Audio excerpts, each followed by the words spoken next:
ராமனின் சிறப்பைக் கண்டு வியந்த மண்டோதரி ராவணனை கொன்றபின் ஒரு பாறையின் மீது அமர்ந்திருந்தார் ராமர். அப்போது அவருக்கு முன் நிழல் விழுந்தது. காலை நீட்டி அமர்ந்திருந்த ராமர் அது பெண் நிழல் எனத் தெரிந்து உடனே கால்களை மடக்கி சம்மணமிட்டு அமர்ந்தார். வந்தவரை ஏறெடுத்தும் பார்க்கவில்லை. வந்த பெண் திரும்பி செல்லும்போது, யார் என்றார் ராமர்.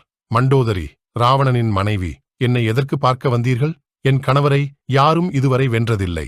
சர்வ வல்லமை படைத்த அவரை வென்றுள்ள உங்களுக்கு அப்படி என்ன சிறப்பு உள்ளது என பார்க்க வந்தேன். பார்த்தீர்களா? பார்த்தேன். என் நிழல் கூட உங்கள் மீது படக்கூடாது என நீட்டியிருந்த காலை மடக்கிய போதே புரிந்து கொண்டேன்.